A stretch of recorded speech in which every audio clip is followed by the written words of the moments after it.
Hello and welcome back to this episode of the Engage 8 podcast. I am Josh and my co-host Mike, and today we have our March Madness bracket special. We are going to fill out our brackets together, discuss the entire bracket as a whole, all of the potential matchups for this bracket, and then by the end we will have our Final Fours and our national champions individually.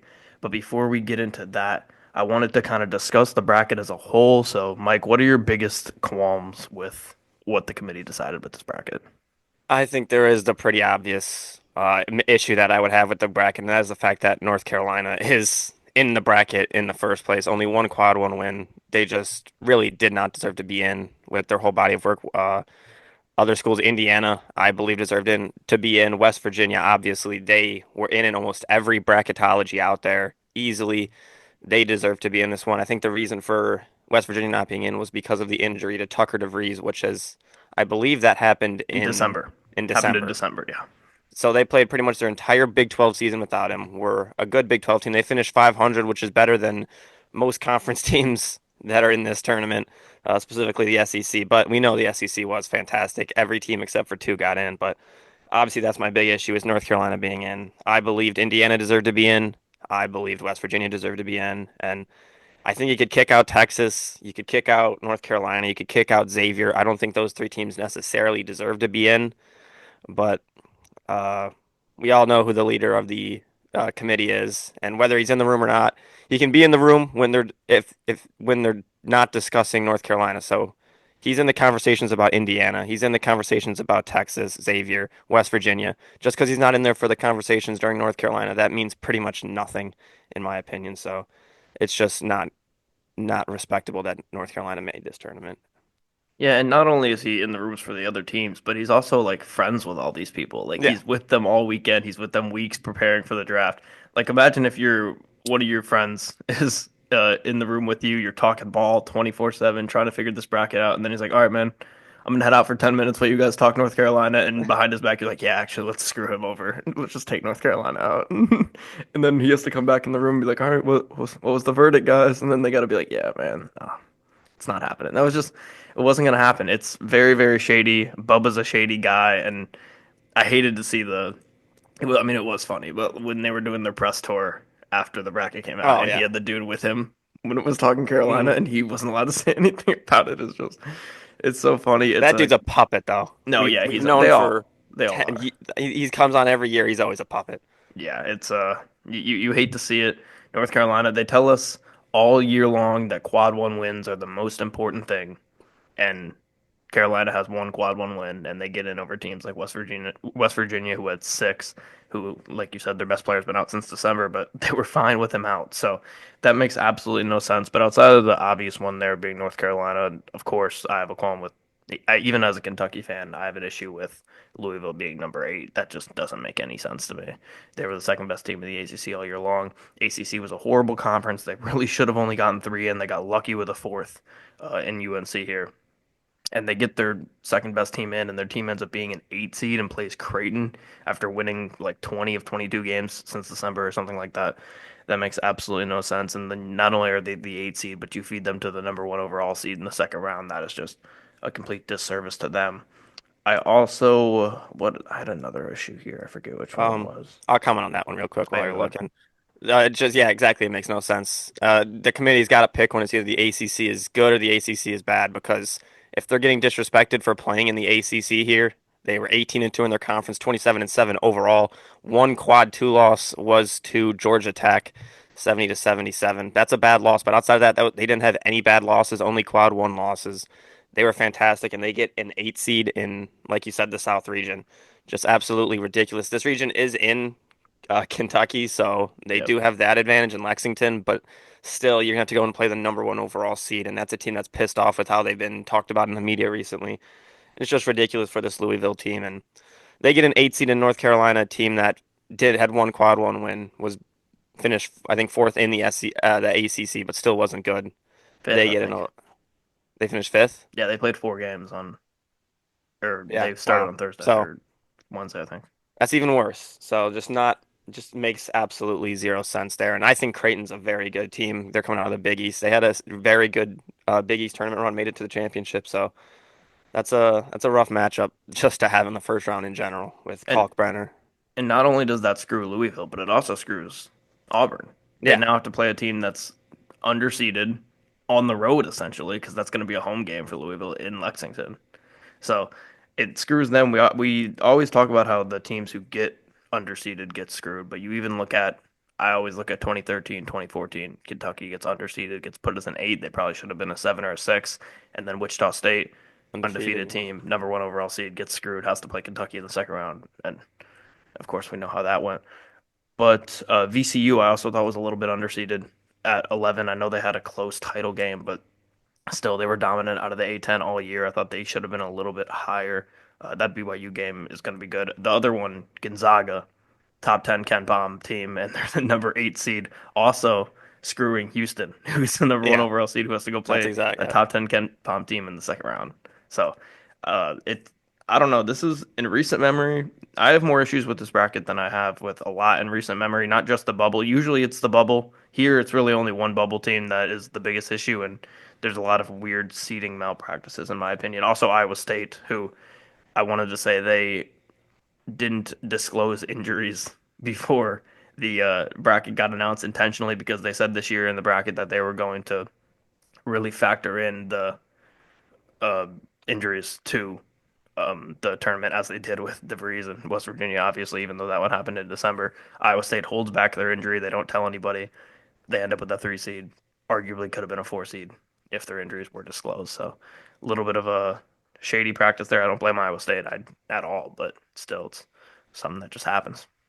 yeah. I don't blame Iowa State at all. I think they did what they had to do, and that's probably the right move to make it. But the injury does suck for them. Keyshawn Gilbert is one of their best players, and that sucks. But Gonzaga to Houston, that's also ridiculous. Yeah, I think they should have been at least a 7 seed, but they get that 8 seed, and that's a team I think that's made 9 straight Sweet 16s. Yep. So that's going to be a streak on the line against Houston because those are two of the maybe hottest teams in basketball right now. Yeah, that is definitely the biggest streak on the line, I'd say. But that's about all I have about the bracket as a whole. I just love having the bracket in front of me and being able to break it down here. I think that's about all I have, though, Yeah, for that's about that. all I have. It's there's a lot of matchups that I hate for picking reasons, but yeah, it's about. Okay, so we will start with the South region, right? Alabama's the South region. Your Auburn is the South region, I should say. Sorry. Yes. So we'll start with Auburn versus the Alabama State St. Francis winner. Obviously, I'm going to go with Auburn. I think Auburn's being one of the most overlooked teams in the field right now. I know they lost 3 of 4 going in to the end of the season here, but people forget that they were legitimately dominant for all but 2 weeks of the college basketball season. And when you're playing an SEC schedule and you're playing teams like A&M and Missouri and Alabama and Kentucky at the end of the year, it's not uncommon that you're going to drop those games. And then you go into the tournament, and they lose to a team like Tennessee. So they're losing to 2 seeds. They're losing not 4 seeds in the NCAA tournament. That's something I can definitely expect to happen. But actually, one more thing before we do get into this bracket as a whole. There has been there has been a at least a 4 seed or worse making the Final Four in the last 11 tournaments. If you had to pick a 4 seed or worse to make the Final Four in this tournament, who would you pick? That's tough because I think this tournament is a lot of one heavy. There's the 1 seeds are very good. Their ratings are better than most, but if I had to pick one,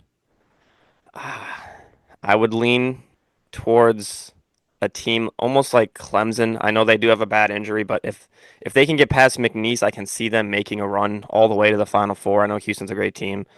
So I can see Clemson. I can also see Maryland. If Maryland gets hot, the Crab Five, if they can play the games and finish the last second of the game without giving up a game-winning shot, I can see Maryland going on a run to the Final Four. But they are a 4 seed, so I guess that doesn't factor in. So No, it's 4 seed uh, or worse. I was 4 seed, yeah. So I guess Maryland and I also Oregon as well. The Dana Altman's a fantastic coach in March. Another 4 seed there. If they can beat Duke, which is maybe the best team in the bracket, they can make a run to the Final Four. So I'll say those 3 teams, but I do feel like we're very one heavy in this bracket. Yeah, my three. Also, I agree. Maryland is probably my number one pick for that specific criteria. I think they do have a semi-favorable bracket outside of playing Florida, who is a juggernaut, and you have, of course, UConn right up in there too as well. And I know they do not have a good team this year. They haven't been a good team all year long, but you still have Dan Hurley. You still have the back-to-back national champions. They won 12 straight March Madness games by an average of 21 points per game. so they're definitely still in the mix. And then, like we just said, Gonzaga being an 8 seed, top 10 Ken Palm team. They've struggled Yeah. up times in the tournament, but they've been able to get to 9 straight Sweet 16s. So I think they're in it as everybody. But back into the bracket, like I said, I'm obviously going with Auburn to win the first round matchup. Yeah, there's no way I can consciously pick a 16 seed to beat any of these one seeds. You can't do it really in any season, but yeah, this season it's not happening. So I got Auburn as well to win that Okay, game. next matchup here, Louisville and Creighton. This is a really good game. As we said, Louisville seems to be a very underseeded team here. They're a better offensive team. They are a better defensive team than Creighton. Both teams shoot the three at about the same rate. Creighton is a little bit more of a fast-paced team. They average about three more fast break points per game than the Cardinals. Both teams are about the same in the turnover department, so it's a very even matchup. But I'm going to rock with the Cardinals strictly for the reason that I do believe they are an underseeded team right now, and I think they should be able to roll past Creighton.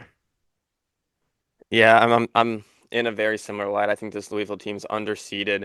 They have great guard play with Chucky Hepburn. He's fantastic. He's one of the better guards in this tournament, and they're gonna be pissed off that they're underseeded. They get essentially a home game for this game in Lexington. They won 19 of their final 20 regular season games. They do have Reem Smith is banged up for them. I'm pretty sure he does have an injury, so hopefully he's able to go. He should be. I think he missed the ACC tournament, so hopefully he's good to go. But I just trust them. I love this Creighton team, so it sucks I have to pick them to lose in the first round with Ryan Kalkbrenner, Ashworth. They're a great duo, very veteran duo. But they turn the ball over a lot. They can get in scoring droughts, and I can see that happening in this game too, Louisville. So for that reason, I'm picking Louisville to win as well. And the next one here is a very interesting matchup. A lot of people are taking the 12-5 upset here with UC San Diego over Michigan. It's also a game that's in Denver, so that factors in. It's a lot closer for UC San Diego. Michigan did not have the best season because of the fact that they were up and down. They struggle mightily in the turnover department. Their assisted turnover ratios just sitting at 1.5 on the year. So they've been turning the ball over a ton. We know that UC San Diego is a really, really good defensive team. They're out giving just 61 points per game to their teams over there in the, is it the Big West they're in? I forget exactly what conference they're in, Yes, they're in but the Big West. Big West. Okay. This one's tough for me.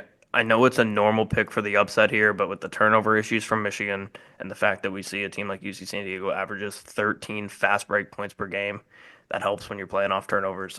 I'm gonna take UC San Diego here in the first round in a game that's barely an upset because I believe they are like 2 point dogs in this game. It's a very close game on the betting lines. It is a very close game on the betting lines, and there's definitely advantages that both teams have in this game. UC San Diego is not a tall team at all. I think their tallest player that really is in the rotations like 6'9". I think Michigan it's runs six out seven, maybe honestly. It's low. oh 6'7". Yeah. Yeah. Um, but Danny Wolf and Vlad Golden are obviously both 7-footers. They might have to run zone if they want to be able to continue to guard this UC San Diego team, but they're a great team. They obviously won the Big Ten tournament. Sometimes that can be a curse. You're going in so hot, you just kind of expect to win. I think the fact that this game is so close on the betting lines might make them more locked in for this game.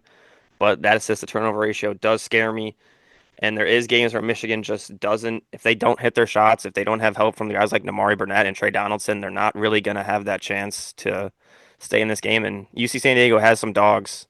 Uh, I think they have a chance to go to the second weekend. Their issue is they allow a lot of 3-pointers. If Michigan's not hitting them, they can win this game easily. They can blow them out. But I have a feeling that UC San Diego is going to turn them over. They haven't been allowed to be in this tournament for a couple years. This is their first season eligible after they have moved up from, I think, Division Two. I'm also going to pick UC San Diego to go and get this upset here. They finished the season 30-4, so I like UC San Diego to shock people and get the upset here. Okay, moving on to another popular upset pick here with Texas A&M and Yale, the 4-13 matchup here. Yale's a really good offensive team. They've been to, I believe, two of the last three tournaments or three of the last four. They've been really good out of the Ivy League. Princeton did get them a couple years ago, but this A&M team is very, very physical. This is a true SEC brand team here. They're going to bang down low. They're going to be able to get rebounds. They're not the most talented offensive team. They only average 74 points per game. Of course, the Yale's 81. They only shoot 31% from the three. Yale shoots 40% from the three. but A&M's just too physical of a team. I think this is a situation that regardless of all the talent that Yale has and all the offensive scoring ability they haven't played a team that's anywhere near as physical and as dominant as Texas A&M all year long. There's no team like Texas A&M in the Ivy League, so I think it's kind of going to hit them like a ton of bricks here. And I am going to take A&M and M and their lead guard Wade Taylor the fourth. When you have a veteran guard like Wade Taylor, it's going to always benefit you in March. So give me the Aggies to move on to the second round. Yeah, I've been going back and forth on this one because I think the Texas A&M team, they are very physical, like you said. Buzz Williams has physical teams. They are, I think, the best rebounding team in the country, offensive rebounding wise. They get a lot of blocks and steals. They're good in that aspect. They can give up a ton of threes, and that's something that Yale can do well. Yale's also a very good rebounding team as well. I think they are a team that can go out there and maybe rebound with Texas A&M. It's obviously going to be the toughest team rebounding wise that they're going to have to face all year.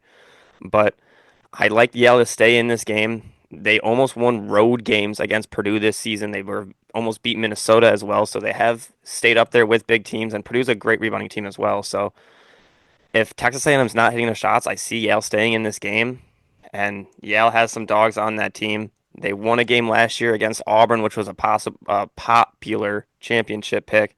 So I'm gonna pick the nerds over in the Ivy League, and I'm gonna go with Yale. Okay, wow. Little anti-SEC bias coming in here. I was gonna say actually, with all the bullshit that the SEC had to go through in the football season this year, with all the shit that everyone wanted to talk, this is the opportunity for the SEC to take back what's theirs, the most dominant sports conference, baseball, football, basketball. They have the big three. Not Um, hockey though. not hockey, but I Hockey don't think runs it. through the big. Yeah, it does run through the big, but I'm hoping that the SEC can come through. And speaking of SEC, we have another one here. Ole Miss playing the winner of San Diego State, North Carolina. UNC, there's a ton of discourse about them. I absolutely do not think they should be in the tournament, just like everybody else. But sometimes that's a chip on your shoulder. And I think Ole Miss is going to beat San Diego State and win in the first four and get to this Ole Miss matchup here. But once they do, Chris Beard in March, I'm going to trust him. He's a coach that's been to the Final Four. He's a coach that's been to the title game. They shoot it great from three. They're a pretty good scoring team. They struggle on defense sometimes, but still just 71 points per game. They've given up. They're a fast team. They don't turn the ball over a ton. 1.63 assists to turnover ratio. They aren't the biggest team. They can get out physicaled, but I don't think they're going to get out physicaled by a team like North Carolina unless they can get Armando Bacot out of retirement. So I'm going to take Ole Miss to beat that winner of San Diego State, North Carolina. Yeah, I go. This is another one that I'm really going back and forth on. I haven't necessarily made a complete decision yet. Both teams, you look at San Diego State and North Carolina, I kind of just want to see how they play in order to really pick a winner for this game. I think a first four team has won in the first round. I think it's like seven brackets in a row. It's a good trend to pick. You usually want to pick one of those first four teams to win. I expect North Carolina to just find a way to beat San Diego State and make their way into this game, and that makes for a very interesting matchup. I liked this Ole Miss team like a month ago. They were hot. They turned other teams over. They really don't turn the ball over. They have a plus 160 turnover margin. They beat Kentucky. They beat Alabama. They beat Tennessee. They went 10-8 in a very dominant SEC conference. They have so much experience. But their last 16 games, they went 7-9, four losses by 10 or more points. That concerns me, and they do allow a ton of three-point looks, which is something that North Carolina, if they get hot, could be something that helps them win this game. We've seen Hubert Davis's team before be a high seed and manage to make it all the way to the championship game. RJ Davis senior season is something to maybe be worried about. Um, I'm just concerned about Ole Miss going on that cold streak, but I think I'm going to stick with. I think I'll go with Ole Miss. I think Ole Miss just gets it done. They've been cold, but like you said, they have Chris Beard. They don't really turn the ball over. They win the turnover margin, and they have a ton of experience. So I'm gonna pick Ole Miss to squeak by possibly North Carolina. Okay, next one here, Iowa State, Lipscomb. Great defensive team here in Iowa State, as we know. They've been able to turn teams over all year long. They're a fast playing team. They can also score. They still average 80 points a game despite being a good defensive team. Both these teams shoot 36% from three. Lipscomb has been great at not turning the ball over a ton this year. They turn you over. They're a great team. They uh, are heavy in assists. They're a great passing team. But I think they get outmatched here despite the injury for Iowa State. I still think that Iowa State's going to be able to pull through, and they might be overseeded in this tournament, but I don't think they're overseeded to the point where they're going to go lose to a 14 in the first round. So give me the Cyclones to beat the Bison in round one. Yeah, this has been kind of a popular upset pick here ever since we've learned about the injuries. They have just a couple guys banged up on this Iowa State team. But they have been to two Sweet 16s in the past 3 years. They're a very good offensive team. They've been very good all season. They played in a very good Big 12 and were good. Lipscomb, they are a good shooting team, which is something that Iowa State struggled with throughout the course of the season. But the interior defense for that Lipscomb team is very poor. So I think that's a chance for Iowa State to dominate there. And I like Iowa State to get it done. But that second round matchup might be pretty hard for them with missing their top scoring, missing some of their top scores. Okay, next one here, Marquette, New Mexico, the 7-10, second to last matchup here in the first round for this bracket. New Mexico, Richard Pitino's team is in here. Him and his dad are both in this tournament. New Mexico is a great scoring team, 81 points per game. They shoot 34% from three. Marquette, a little bit on the opposite side. They're a better defensive team. They haven't shot it well from three, just 32% of the on the year. If you're going to be a team that's going to shoot a low percent from three, I'm going to want to see great defensive stats from you, and I'm going to want to see great rebounding stats from you. They are a great defensive team. They are not the best rebounding team. Just 34 rebounds a game from them when you have a team like New Mexico who averages 39.79 rebounds per game.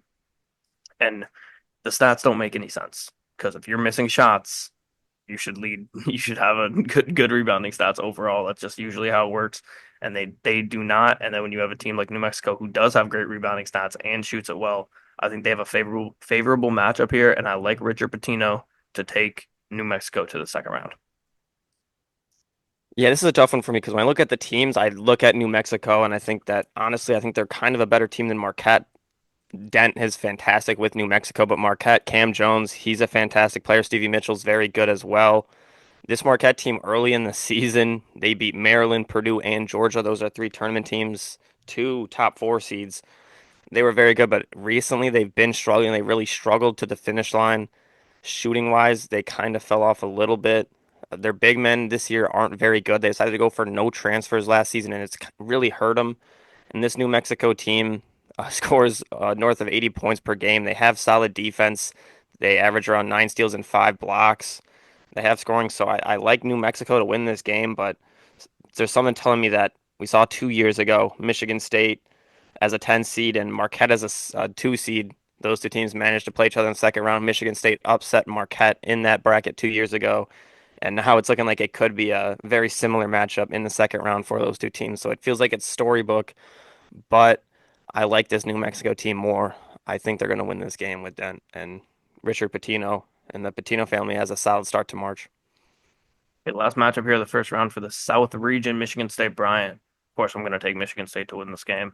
They are the example of what I just said with Marquette, where if you're not going to be a great shooting team, you're going to want to limit teams to very few points per game, and you're going to want to rebound. They limit teams to 66.8 points per game. They're a great defensive team, almost 40 rebounds a game, 0.3 away from that. Assist to turnover ratio, they also dominate 1.44 in that margin. I worry about the 3-point shooting just with the era we're in, and if teams can go light it up from three, even if you're a great defensive team, some of that you just really can't handle. You can defend three as well, but you can go play in Alabama, defend three as well, and they go and they make 10, 12 on you, and there's not much you can do if you're not shooting it well. So they're going to have to get hot in March, but I do not see a repeat of Middle Tennessee in 2017. I think they will get past Bryant in the first round. Yeah, there's obviously PTSD being a 2 seed uh, in March Madness as a Michigan State fan. But I trust this team. Jace Richardson has really emerged as the star for this team. That's really, there was two issues with this Michigan State team about three-quarters of the way through the season. It was one, they can't shoot threes, and two, they don't have an alpha player that'll go out and get you a bucket. Jace Richardson, ever since coming into the starting lineup, that after that IU loss, he's emerged as that player. He is the alpha of this team. He's one of the best freshmen in the country. He could be a top lottery pick in this upcoming draft. But he is that alpha. I trust him to get past Bryant. 0-5 versus KenPom, top 180 teams. They have some very bad losses. They did play St. John's early in the season, and they kept it close for the first half. Michigan State and St. John's are very, very similar teams. They're very physical, very good defending teams that don't shoot the ball very well. So that's something to look out for. Maybe they keep it close early, but St. John's pulled away late. The head coach, Phil Martinelli Jr., is his father, Phil Martinelli Sr., is best friends with Tom Izzo. So there is a little bit of a familiarity with those two there. So, but Michigan State should get through this game and set up a game with Richard Pitino in New Mexico. Okay, first round, the second round here, first round matchup. I have Auburn playing at Louisville. Auburn dominant team, 37% from three. Like I said, if you're there's not many teams in this bracket that can average 84 points a game and only give up less than 70. They're dominant on the fast break, 10 fast break points a game. They're a solid rebounding team. They have a ton of size. They have a lot of experience with 30-year-old Chad Baker-Mazara. You have Janai Broome, of course, National Player of the Year candidate, arguably the National Player of the Year favorite. I'm going to take Auburn and get past Louisville fairly easily. I think they're going to blow some teams out here. I don't know if they'll blow out Louisville, but I see this being a 8 to 10 point win for Auburn. Yeah, I see this game kind of being that range, 8 to 10, kind of close, but they have the lead. Again, it sucks for both these teams that they have to play each other in the second round. These are two teams that should have a little bit of an easier matchup for them in the second round. Chucky Hepburn is a fantastic guard. Louisville can shoot threes if they're healthy. I like them to stay in this game, but Auburn's got to be a little pissed off. They've heard it a lot in recent weeks about or the recent days that they've lost three of their last four. They've started to struggle.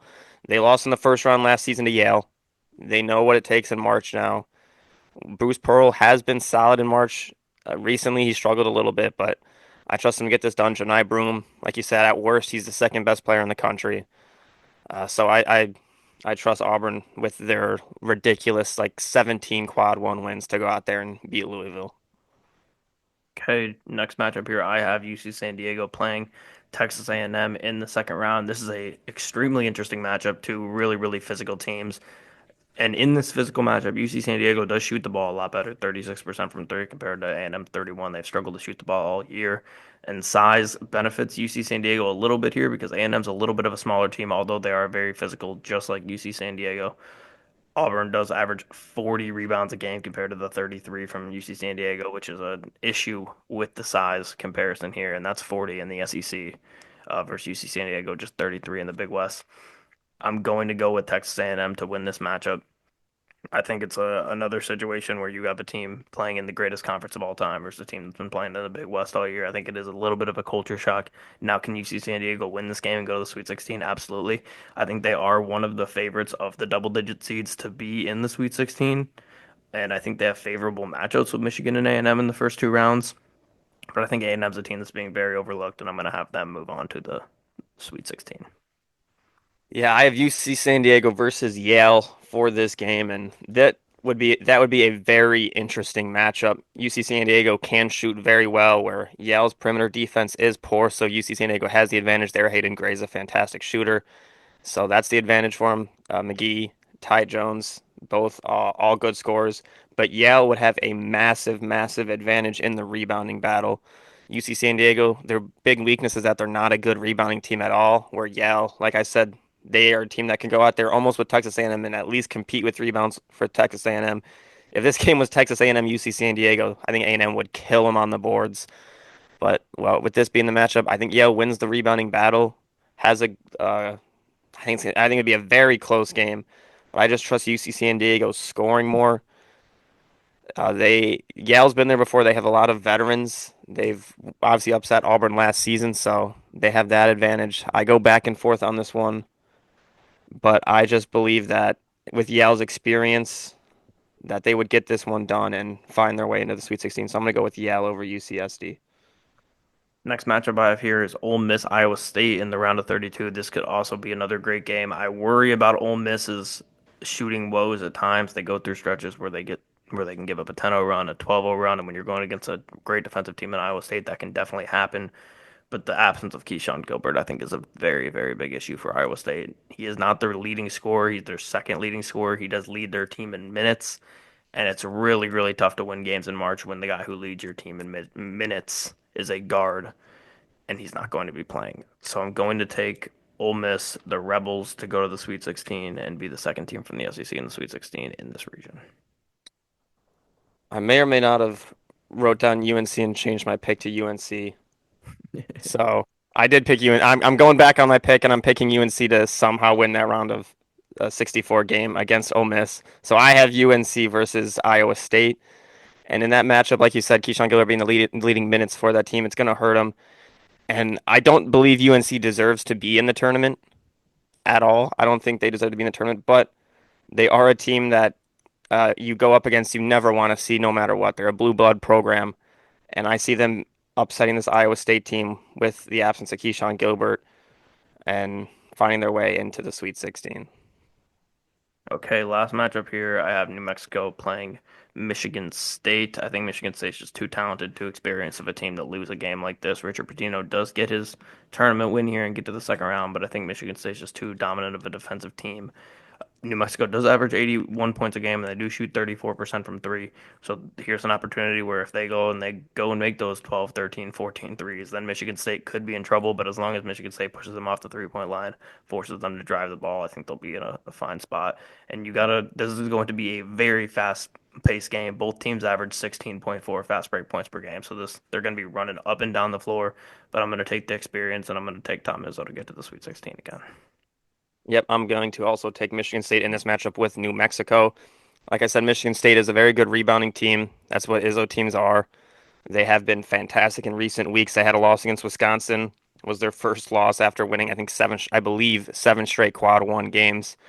I trust this Michigan State team to get it done. They're going to be hungry. Like you said, this could be a up-tempo game. New Mexico scores a lot, but Michigan State's defense is fantastic. I trust Michigan State to get the job done, out-rebound them here. Opponents have shot more than 40% from three on 12 occasions against New Mexico. I know you've talked about Michigan State being a bad shooting team, but the thing about that, the weirdest part about that is that Michigan State has good shooters. Jaden Akins is a good shooter. Jeremy Fears can't really shoot, but Trey Holloman's a good shooter. Jace Richardson's a great shooter. Jackson Kohler can spread the floor and shoot the ball well. So they have guys that can go out there and shoot the ball, but it just hasn't really fallen for them. They are an outlier. They're one of the best free throw shooting teams in the country, and they're somehow one of the worst 3-point shooting teams in the country, which is something that you do not see. But I'm picking Michigan State to win this game against New Mexico and set up a very, very famous matchup of North Carolina versus Michigan State, a matchup that we saw last season. Okay, Sweet 16, Auburn, Texas A&M, two SEC teams. I guess I have three SEC teams in my four here for the Sweet 16. Auburn did lose in Texas A&M about a month ago, a couple weeks ago, by 11 points, I believe, on the road there. This is not a road game. This will be, I actually don't know where this regional's at, This but is, Atlanta. It's in Atlanta, I'm pretty sure. yes, Atlanta. Yes. This is in Atlanta, close for both teams, honestly. But this is a situation where I think A&M runs into a team that's just too good of a scoring team. In March, Bruce Pearl's been pretty good. Uh, Buzz Williams has been not bad, but at the same time, you just can't bet against. Wow, I literally Chris said his name Beard? 4 seconds ago. No, not Chris Or Beard. not Chris Beard, Bruce Pearl. Bruce Pearl. I said his name 4 seconds ago, and then my mind I was looking completely at Ole blanked there. Miss. Yeah, but 84 points a game. Like I said, I know A&M has the ability to beat you up and beat you on the rebounds, but Auburn has really good size, and if you have really good size and can shoot it, that's probably the worst possible matchup for A&M. So give me Auburn to knock off A&M and get to the Elite Eight. Yeah, I have Auburn versus Yale, and this is where Yale just gets really they just don't have the talent to beat a team like this in Auburn. Just one of the most efficient offenses I think in like Ken Palm history. They can score the ball. They have so many veterans. Chad Baker-Mazara's 30. Janai Broom's almost he's pushing 30. They have so many veterans. This Auburn team is fantastic. 28-5 on the regular season. There's a reason they are the number one overall seed, and they did not win their conference tournament. So give me Auburn to go to the Elite Eight. And here with Ole Miss is I think or with Michigan State is where Ole Miss runs into their tough matchup. They are a team that, like I said, can go really streaky at times shooting. And when you're playing a team like Michigan State, who is a phenomenal defensive team, one of the best defensive teams in the field, and they also run, it's very easy to set up those 12-0, 13-0, 14-0 runs in the middle of these games. I think that's exactly what we see in this game, and I think Michigan State advances, beats Ole Miss, and moves on to the second or the Elite Eight. Yeah, and this is a matchup for me. It's Michigan State versus North Carolina. If that were to be the matchup, Izzo would have enough bulletin board material. He'd have a week to prepare. This Michigan State team lost to North Carolina last year in the tournament in the round of 32. Bulletin board material. Jaden Akins would have a big reason to go out there and dominate. I would trust this Michigan State team. And something we haven't mentioned is that Michigan State is one of the deepest teams in the country. They play 10 guys at least, I think, 14 minutes a game almost.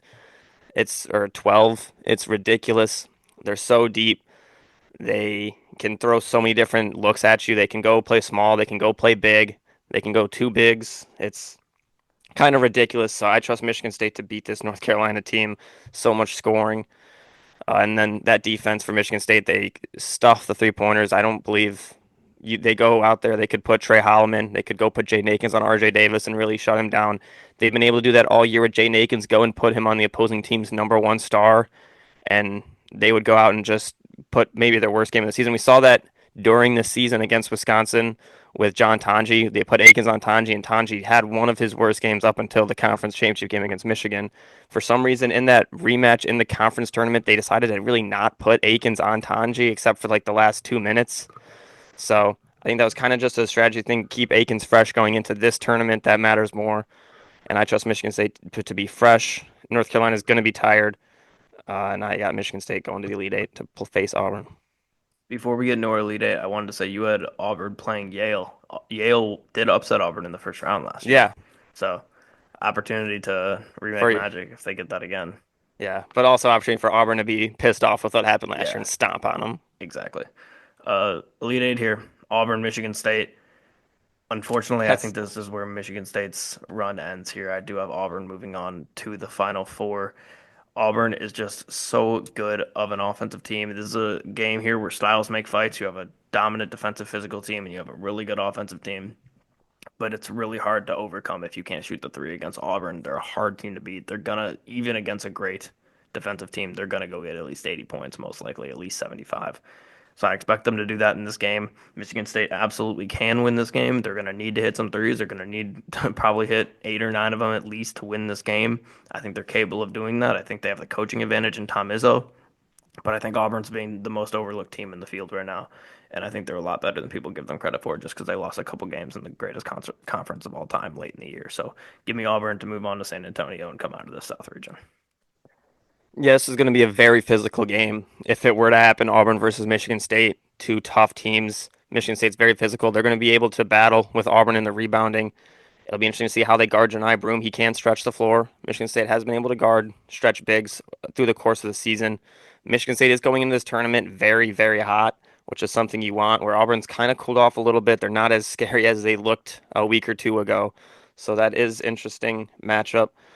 I just think Michigan State gets it done. We've seen before. We've seen it this year against Alabama in their final game of the regular season. We saw it last year in the tournament against Yale, like you said. Chad Baker Mazara in a very physical game makes a mistake, gets a flagrant foul, and gets kicked out of the game.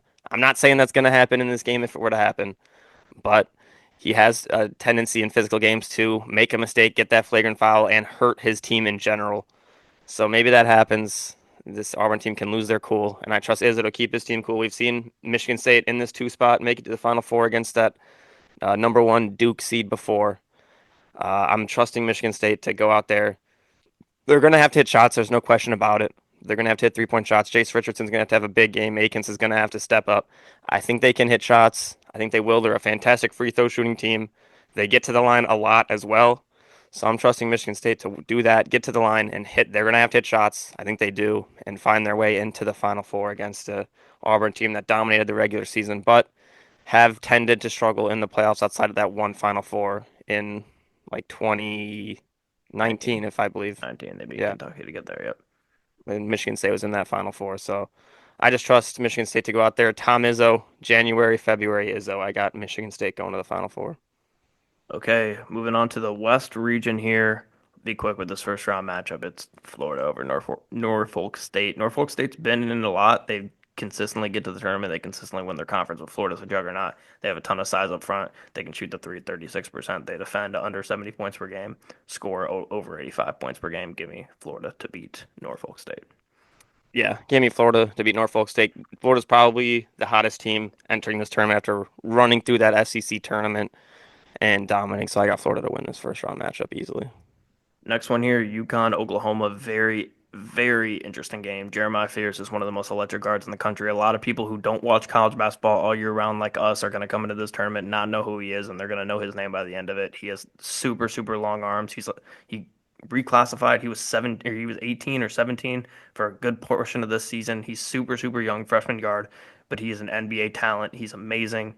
Regardless, I'm going to take the experience. I'm going to take Dan Hurley and UConn to win this game. I know they're not who they've been in the past 2 seasons, but Dan Hurley is still that coach. He's still one of the best coaches in college basketball. I know people give him a lot of shit because he's an asshole, but we need that. We lost Coach K. We lost Roy Williams. Cal went to Arkansas.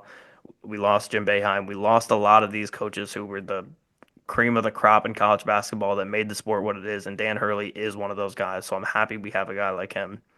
They do turn the ball over a ton, so I'm worried about that. But they have better size than Oklahoma. Oklahoma's shown flashes of being one of the better teams in college basketball this year. Early in the season, they dominated their non-conference. They lost one game or went undefeated in non-conference. They were top 15, I think, at one point in the country, but so was UConn. I'm going to take UConn to beat Oklahoma in the first round. Very interesting matchup here. Both of these teams like to turn the ball over, so this could be a very, very sloppy game just all around. UConn usually loses the turnover battle, but we've seen Jeremiah Fears have a lot of turnover issues as well. Like you said, this team was great in their non-conference. They beat Arizona, Louisville, and Michigan all on neutral floors. They were dominant, but they got into SEC play and began to struggle. They lost 12 of 16 games from January 1st to March 1st. That is a concern. They're led by a freshman guard, Jeremiah Fears, who reclassified, just turned 18. He's fantastic, but I trust UConn and Dan Hurley to get it done. They have not been as good this season as we would have expected them to be. We have seen them struggle in tournament play. We saw them struggle in Maui. They did get one win in the Big East tournament, but I just like this UConn team to get it done. Veteran coach. They have been heating up a little bit recently. They are very good on the interior defense, so it's going to be hard for Oklahoma to score inside.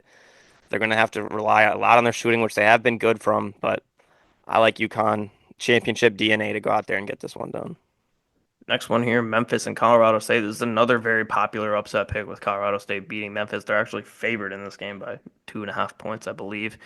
They both shoot the three very well. Memphis is a dominant offensive team, averages over 80 per game, and you have a team in Colorado State that's pretty well rounded. They hold teams to 67 points per game, but they still score 75 of themselves. Colorado's going to want to slow this game down. Memphis is going to want to speed it up, so it's going to be interesting to see how this game looks like. Memphis does turn the ball over a ton. They have almost a negative assisted turnover ratio. It's at 1.06 right now, and Colorado State holds onto the ball. They pass it very well. They are a little bit undersized compared to Memphis, but I'm going to rock with the bookies here, and I'm going to take Colorado State to beat Memphis in the first round. Yeah, I am as well. I wanted to get the exact number, but I believe it was since like March, or not March, since like fe the start of February, this Colorado State team is, I believe, like top 10 in Ken Palm overall. They've been one of the hottest teams recently. uh, Out of the Mountain West. They almost won the regular season title. They had to go out there and win the tournament to get in, and they went out and did that. And now they find themselves against the Memphis team, which I believe is overseeded. I don't think they were a five to go into this tournament. They have a couple guard injuries. Tyrese Hunter's out, or he might. I think he's going to be out. He missed their tournament, their conference tournament, and that's a little concerning. He's one of their best scorers. Him and PJ Haggerty are a fantastic duo. If they're both healthy, I would love this Memphis team to go out and make a deep run in this tournament, but he's not. Dante Harris is also banged up, so we don't know what Memphis team we're going to see.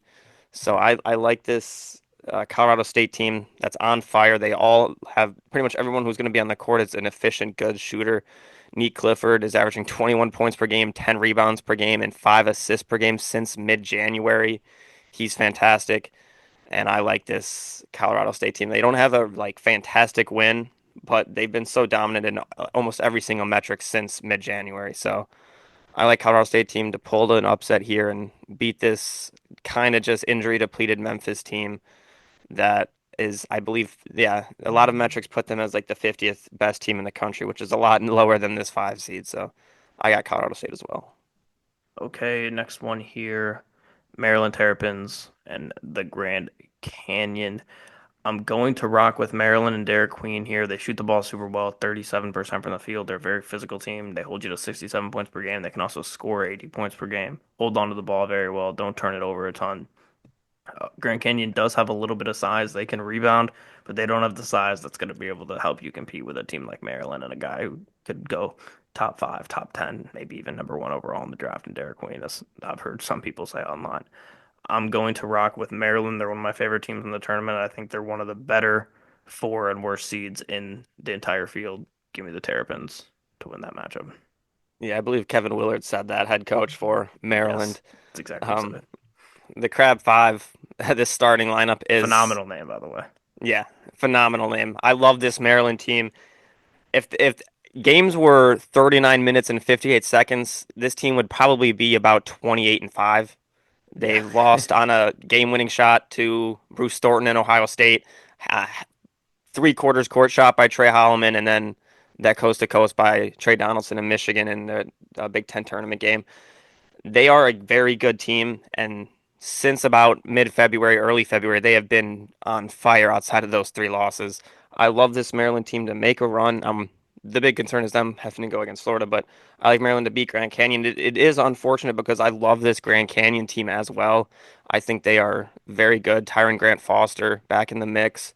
He was a WAC tournament star player this season. I love the Lopes. I think they're a very good team. They have a lot to play for. They are physical. So I think they can give Maryland a fight, but I love this Maryland team a lot. They don't really have a good bench, so hopefully they are able to stay fresh going through the tournament. But I love Derek Queen. I think they're going to get this one done and go and move on to a matchup with Colorado State. So I got Maryland. Okay, Missouri Drake here. This is another very popular upset pick. Drake's been one of the best mid majors all season long. They dominated the MVC all year. They played a week, 2 weeks ago in their tournament, so they're coming off of a big rest period here for them. Mizzou being super, super underrated. They shoot at 37% from three. They're a very physical team. They could score 85 a game. They give up more than they should at 73, but they're a fast team. They scored a ton. They can rebound very well. Drake is pretty undersized as a mid-major, of course. Ben McLemore has done a phenomenal job for them. He's been there 1 year. He has a bunch of D2 transfers that have come in, and they've still been able to succeed. He's going to be looked at some of these big marquee jobs, I think, going forward here. I don't know if he'll leave after 1 year at Drake and not being able to fully build this program to its full potential and be a They're dominant there. mid-major. They're But saying possibly Iowa. I've seen Iowa. I've seen even maybe he gets interviewed for the Indiana job, possibly. Wow. So there's a ton of options out there for him. With all that being said, they've had a phenomenal season. I'm going to go with Mizzou here. I think they're a more talented team. I think they're being overlooked because you have the mid-major darling here in Drake. I just think, unfortunately, Drake got themselves a tough matchup in the first round. Yeah, this is one of the tougher ones for me to pick because I love this Drake team with Bennett Sturts, the D2 JUCO transfers that they have. I love that storyline. They're 30-3 in the Missouri Valley. Wow, fantastic. I think almost an 11 seed is a little too low. I see them maybe being a 10 or a 7 seed, but maybe that's better for them that they're an 11 seed. But this Missouri team is a very, very good team. The only concern I have with this Missouri team is they finished the season 4-6 in their final 10 games. The defense can be very concerning to look at, but they have so many guys. I can see this Missouri team. Honestly, I think the winner of this game makes it to the Sweet 16. Uh, Caleb Grill is fantastic. He can shoot the lights out of a gym.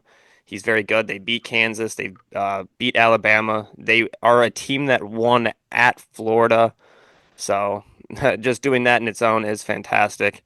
They have multiple guys who can go out there and light the court up. This is another one of those toughest ones, but I have been very disrespectful, I'd say, to the SEC so far. I've only picked one SEC team to win so far, and that was Auburn.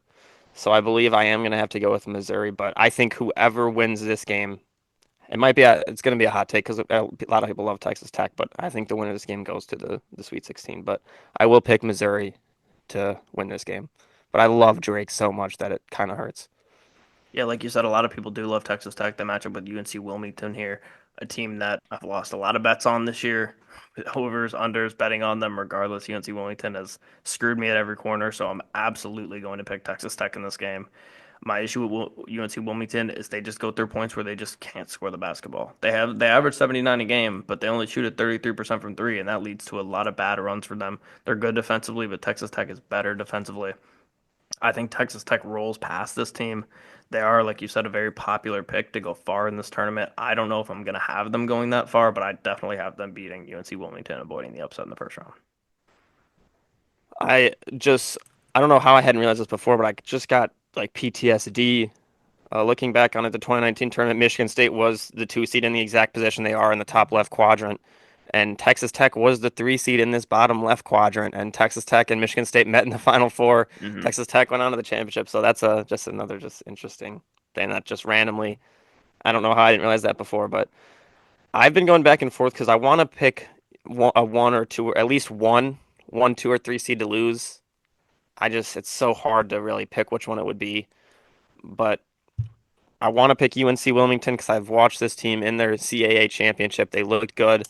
They're a very good rebounding team. They have done it before, but they've only played one top 150 opponent this season. They lost by 18. They struggle to defend the three, and they don't really shoot well from the three, which is something you kind of want in an upset pick. So I'm gonna go with JT Toppin in Texas Tech. I think he was Texas Tech or Big 12 Player of the Year. He's fantastic. They do have a little bit of injury concerns. A couple guys are banged up, and they have 3 losses this season that are very questionable. They lost to TCU, they lost to UCF, and they lost to St. Joseph's. So that does concern me when you're playing in March Madness and you're gonna go against those teams that you could overlook. But I'm gonna pick Texas Tech to win this game. Okay, moving on here to Kansas, Arkansas. Bill Self, John Calipari in the first round, just with with Rick Pitino waiting for the winner of these two. It's just absolute cinema. I thought that they were going to match up Kentucky as the three and St. John's as the two and try to get Pope versus Pitino. Instead, they locked themselves in for a nearly guaranteed matchup with Pitino and an all-time great coach himself, or John Calipari, a rematch of the 2008, I believe, national championship with Kansas and 2008 and 2012 with Kansas and Memphis, and then Kansas and Kentucky.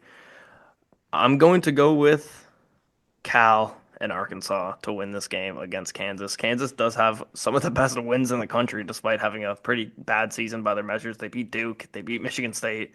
They have wins that a ton of other teams in the country do not have, but they're also on a downward trajectory and have lost a lot of games in the past 2 months. Arkansas, they have had some injury concerns recently. We know Adou Thiero has been banged up for the past month or so. Hopefully, he can come back early on in this tournament.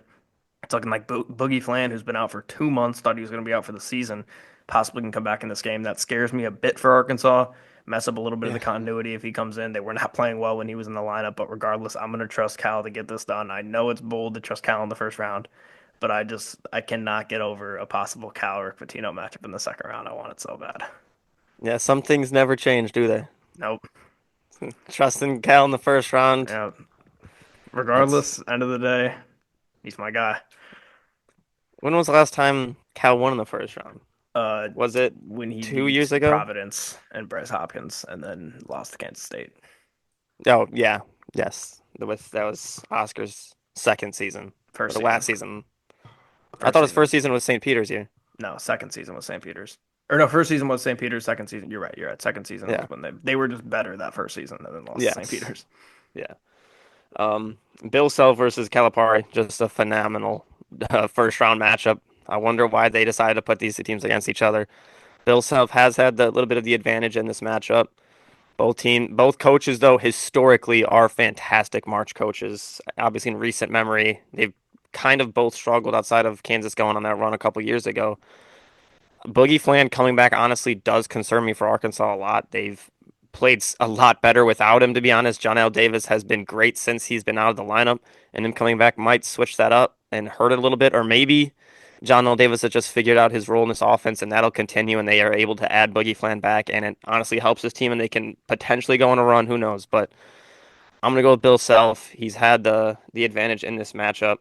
It sucks for me to go and pick a Hunter Dickinson team to win. Hunter Dickinson hasn't been as good this season. He's still been solid, hasn't been as good as he's been in his past. He is going to most likely be a 3-time All-American now, but maybe Arkansas is able to lock him up and force other guys on Kansas to step up, which we haven't really seen all season. Store's been very disappointing. So we'll see what they can do, but I trust Bill Self to just find a way to beat this Arkansas team and move to the second round. Okay, we'll move on to the second round then. Florida, UConn, great matchup here. You got Dan Hurley against a Florida team who's been absolutely dominant. Both teams shoot 36% from three. Florida's a much better offensive team, though. They're a much more fast-paced team. They don't turn it over as much. But the biggest differential here is the size from Florida and the rebounding ability that they have over UConn is just hard to overlook. I really wanted to take UConn to go on a little bit of a shocking run here as an eight seed, but they're running into a juggernaut in Florida. I absolutely have to take Florida in this matchup here. I wanted to see UConn get in a bracket with like a beat up team like Houston where they could possibly pull an upset in the first round, or even a team like Auburn who hasn't been playing well, although I do have Auburn going to the Final Four. I still think this is a tough matchup for them. I'm going to take Florida to move on and go to the Sweet 16. Yeah, I completely agree. This Florida team has been on fire as well in recent weeks. Walter Clayton is fantastic. They have the veteran guys to get it done. Will Richard, I just trust them to get it done. UConn does have good interior defense, but just Florida's talent all around and their shooting has been fantastic. Um, Florida was the last team to be back-to-back champions before UConn. That's what it is. Yep. So it is a little bit of a funny matchup there. They don't want to go and allow UConn to be three-time champions. Todd Golden is 0-2 in the NCAA tournament, so picking him to go to the Sweet 16 is maybe a little scary, but I think his team is so talented that there's not much you can. Sometimes it's just a buzzsaw, and I like this Florida team a lot. I mean, Okay. they have a 6'9" or a 7'9" guy that they were able to just redshirt this season. So Yes. He what other school can go and do that? yeah, he will be going. I don't think he was ready to be honest, even if they weren't a phenomenal team, but he's gonna eventually be really, really good. But Um I mean, I feel like just being able to redshirt him is crazy because you could just leave him on your bench for a situation where yeah. I mean, you could just inbound the ball to him and just have him catch it up here. Yeah, There's it's not true. much that can stop it. Yeah, that's pretty true. But Maryland, Colorado State here in the second round. This is where it ends for Colorado State for me. I think Maryland is just a significantly better team overall here. Like I said, I think they might arguably even be a little bit underseeded, but we know they don't count the last couple games of these championship games, especially for the SEC and the Big Ten, where they play a day later than everybody else. They kind of get screwed as far as teams that get to the championship or win the championship. But Maryland's too physical for this Colorado State team, I think. I think they score too many points. Both teams are great defensively. If they can run Maryland off the 3 point line and they can go shoot it 40% from three, they got a chance in this game. But law of averages tells me that Maryland's going to win this one. Yeah, I agree. I got Maryland winning this one as well. My only concern with this Maryland team in this game is the fact that they're not a deep team. The Crab Five is really the main guys that they have. And I feel like just the good thing for them is that the Crab Five is such a good nickname that maybe that can win them an extra game in March. Right. So I love this Colorado State team. They're on fire, but I think this is where Maryland puts Colorado State to an end and goes and sets up a very interesting match between two teams that have been on fire in Florida versus Maryland. Okay. Mizzou, Texas Tech here. I believe this is where Mizzou's end run ends. I'm going to go with Texas Tech. I think they're too good defensively for this Mizzou team. Mizzou does not want to play a team that's going to be able to be super physical defensively because if they get to a point where they can't score a ton, they're not good enough defensively to be able to stop a team like Texas Tech who averages 81 a game. I think JT Toppin is too good for this Mizzou team. They've played players like JT Toppin all year. There's a ton of guys in the SEC who are just as good as him, but I still think he's going to be able to take over. I think he'll take his team to the Sweet 16. I'm actually going to pick Missouri to There we upset go. Texas Tech here and go to the Sweet 16. I love Mark Mitchell and they got Tamar Bates, Caleb Grill. Those are three guys that are can go out there and score on every single possession for Missouri. JT Toppin, great player for Texas Tech. He's going to have a huge game if they want to win this one. It's really just the injury concerns that I have with Texas Tech that has them going out early for me. They struggled in the non-conference. Like I said, they had some questionable losses. They've been on fire recently, but I think Missouri is a team that honestly has potential to go on a pretty deep March run. So I got them to get it done and beat Texas Tech in a shocking upset. Okay, last round of or last matchup of the second round here. It's Patino and Cal, St. John's and Arkansas. Two teams that do not shoot it well from three. This is a rare occurrence where Arkansas is going to have an advantage in the 3 point shooting department as they shoot at 33% from three. St. John's shoots at 30% from three. Both teams average under 80 points per game. St. John's is significantly better defensively, though, giving up just 66 a game, a little bit under that, actually. They rebound it way better than Arkansas does. I don't think Arkansas has the physicality down low to be able to do that. Jonas Aidoo's going to have to play out of his mind to win this game for them, and I don't think he has the ability to do that at this point in his career. So give me St. John's to win that matchup, setting up 1, 2, 3, 4 for me in the Sweet 16. Yeah, give me St. John's versus Kansas. I have St. John's winning this matchup. Obviously, Patino, one of the best coaches, if not the best coach in college basketball. I love this St. John's team. They looked very good in that Big East tournament. They dominated most of those games. They are so physical. They're one of the top defenses in the country. They're a great offensive rebounding team. They can't shoot the ball, but I think they're just gonna be able to bully this Kansas team. The Kansas really doesn't have a third scorer, like you said earlier. I just like St. John's. Bully him, wear him down, and in the second half, I can see it almost being a blowout in this game, to be honest. Okay, Sweet 16 here. Florida, Maryland. This one's really tough for me. I really, really want to pick Maryland in this game, Me but too. I'm just worried about the physicality from Florida. Maryland can handle it, but Florida's just so good on the boards. They're not going to be able to let Maryland get a ton of offensive rebounds and create extra possessions for themselves. Maryland is a little bit better defensively from them, and oh man, this is just a tough matchup for me. Maryland shoots it a little bit better from the three. Uh, Yeah, this is one of the tough matches for me as well. I'm gonna go with Maryland. I'm gonna go with Maryland to beat Really? Florida and upset them in the first round, Wow. or in the Sweet 16, I should say. As I'm looking at the bracket here and I'm looking at my potential picks, I am setting myself up for 4-1s in this or in the Final Four. I can't let that happen, and I think Maryland beating Florida here is the best chance of uh, that not happening. So give me Maryland, pull off the upset, beat Florida in the second round. Yeah, I mean, I agree with the 4-1 statement. Obviously, it's you look at it and you get 4-1s and you're like, oh wow, how original! I have 4-1s in my tournament. But you do look at like the Ken Palm of these 4-1 seeds, and they are I believe it was like all four of their resumes almost were comparable to one seeds in prior years. Like the number one overall seed in like the past three or four brackets, they all compared to that, like Ken Palm and just all around offensive and defensive efficiency. So these one seeds are all just great teams and just above the rest of the bunch here. But Florida, Maryland, very interesting game. I really want to pick Maryland as well. Both teams have been very good. Florida's been on fire recently. Florida's a very, very popular championship picking team. The experts love Florida right now. We saw, I think it was CBS or ESPN, everybody picked Florida to win it, the championship, but that's usually is kind of concerning when everybody picks one team, they tend to just go out and lose. I think Duke's a favorite to win it overall, but um, Yes, it's Duke. interesting match where Maryland can be physical. This being the first game of the weekend, I think that actually bodes very well for St. John's because these are two teams I think they're going to be physical with each other.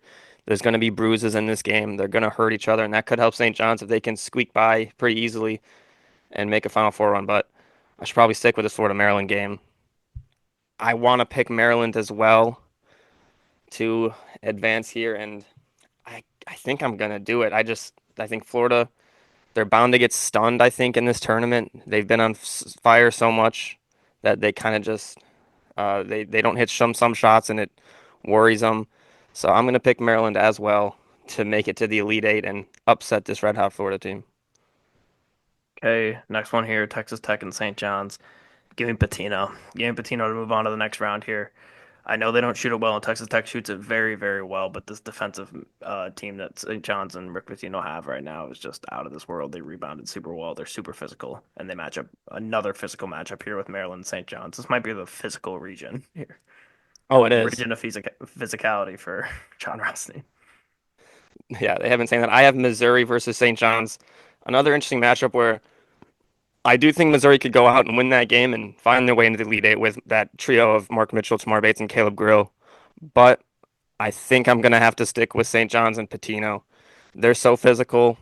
Um, they don't shoot the ball well, like you said, like I said earlier. Missouri does shoot the ball well. Missouri needs to force turnovers to win this game. I think that if St. John's holds the ball, they have veteran guards that can do that. They dominated that Big East, and I'm going to pick St. John's to go to the Elite Eight and face Maryland to go to the Final Four. Oh man, this is so tough. This Maryland St. John's matchup is so tough. Oh, I really, Uh, really want to see the Johnnies in the Final Four. I want to see Rick in the white suit in the Final Four in San Antonio. I want it bad, but I'm gonna go with Maryland to beat St. mm, John's, knock off number one Florida and number two St. John's, and go to the Final Four. I can't let myself be a square like the dudes on ESPN and pick all ones and all twos to go to the Elite Eight and Final Four. I'm gonna take Maryland to beat St. John's. It kills me, but it's really, and I said the same way I feel about Michigan State. As good as these teams are defensively, I'm gonna take a team that's a little bit worse defensively and a little bit worse in the rebounding sense. But if they can score the ball, we're in a scoring era in college basketball right now, and I just think that's where we are. I'm gonna take Maryland to beat St. John's, go to the Final Four. I mean, that's 100% true. I understand what you're saying with the 3-point shooting. And on top of that, for Michigan State and St. John's, which I'll get to it in a second here. And I'll let you say it right now. I have St. John's beating Maryland. I think that Maryland Florida game is going to be so physical. I'm going to just say that game goes into a double overtime, actually. There we That's go. also in my prediction of Maryland Florida going to double overtime. They're going to be so worn down, and St. John's is such a physical team that that second half, Maryland not having the depth, really only having those five guys, is going to kill them, and St. John's is just going to beat them up from that point. And so I set up a Michigan State versus St. John's Final Four, which, if you would go and talk to all the professionals, would absolutely laugh at me because there's two teams that really have I think it's no team has ever made the Final Four after not being top 25 in the preseason poll or whatever. Really. And the two teams that really applies to is, which that can't be true, but it's something like that. It's like top 30 or something in the preseason or first week poll. I don't know.